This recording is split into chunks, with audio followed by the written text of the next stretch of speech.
Yeah Bloomberg business portal ఒక news announce చేసింది. అదేంటంటే బ్లూంబెర్గ్ ఇచ్చిన ఇంటర్వ్యూలో లోకేష్ ఆంధ్రప్రదేశ్ లో 16 ఏళ్లలోపు పిల్లలకి సోషల్ మీడియాని బ్యాన్ చేయబోతున్నాము, దాని మీద మేము స్టడీ చేస్తున్నాము.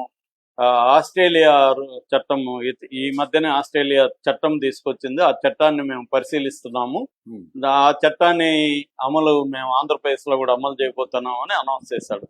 ఇది ఇప్పుడు పెద్ద ఎత్తున చర్చకి దారితీస్తుంది. సో అసలు లోకేష్ ఒక రాష్ట్రంలో, ఆస్ట్రేలియా అంటే ఒక దేశం, ఆ దేశమే బ్యాన్ చేసింది.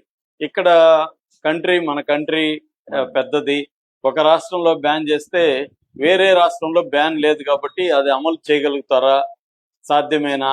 లేదు లోకేష్ మోడీతో మాట్లాడి దేశవ్యాప్తంగా బ్యాన్ ని తీసుకురాగలుగుతాడా? అటువంటి ఉద్దేశం ఏమన్నా లోకేష్ ఉందా? అది సాధ్యమవుతుందా? అసలు ఈ బ్యాన్ అనేది ప్రపంచంలో ఇప్పటి వరకు ఏ దేశాల్లో ఉంది, దీని మంచి చెడ్లు ఏంటి, ఈ విషయాల గురించి మాట్లాడుకున్నాం. ఆస్ట్రేలియాలో లాస్ట్ ఇయర్ 2025 డిసెంబర్లో ఒక బిల్లు తీసుకొచ్చారు. ఆ బిల్లు ప్రకారం 16 ఏళ్ల లోపల ఉన్న పిల్లలు సోషల్ మీడియాని లోకి వెళ్ళలేరు, బ్యాన్ చేశారు. 16 ఏళ్ల లోపల ఉన్నవాళ్ళు ఫేస్బుక్ లో కానీ, ఇన్స్టాలో కానీ, టిక్ టాక్ లో కానీ, యూట్యూబ్ లో కానీ అకౌంట్లు ఓపెన్ చేయలేరు. ఎందుకంటే ఏజ్ అనేది వాళ్ళ ఆధార్ కార్డు అవన్నీ ఉంటేనే అకౌంట్ ఓపెన్ అవుతుంది. వీళ్ళు ఆధార్ కార్డు అవి పెట్టగానే దాంట్లో ఏజ్ వస్తుంది కాబట్టి వాళ్ళు అలో చేయరు అనమాట. ఆ ప్లాట్ఫామ్స్ కి చెప్పేశారు గవర్నమెంట్. సో ఆ ప్లాట్ఫామ్స్ అందరూ కూడా ఆల్రెడీ ఉన్న అకౌంట్లను డీయాక్టివేట్ చేసేస్తుంది, కొత్త అకౌంట్లని నమోదు చేయకుండా బ్యాన్ చేసేసారు. సో ఇప్పుడు దీని పట్ల చాలా మంది పేరెంట్స్ చాలా ఆనందాన్ని వ్యక్తం చేస్తున్నారు. ఎందుకంటే పిల్లలు 100కి 90 మంది పిల్లలు సోషల్ మీడియాని యూజ్ చేస్తున్నారు. ప్రతి 10 మందిలో 7 మంది హార్మ్ఫుల్ కంటెంట్ లోకి వెళ్ళిపోతున్నారు.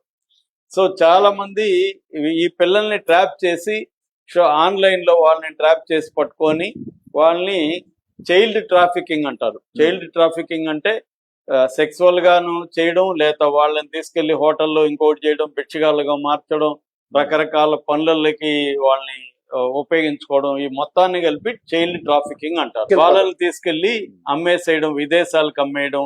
సెక్స్ ట్రాఫికింగ్ ఒకటైతే మిగతా పనులకు కూడా వీళ్ళని తీసుకెళ్లి వేరే దేశాలకు అమ్మేయడం, ఇది అనేక ముఠాలు చేస్తున్నాయి. తెలంగాణలో కూడా ఈ మధ్య 2-3 ముఠాలు దొరికాయి. చైల్డ్ ట్రాఫికింగ్ అనేది పెద్ద సమస్య, కోట్ల మంది పిల్లల్ని తీసుకెళ్లి అమ్మేస్తున్నారు.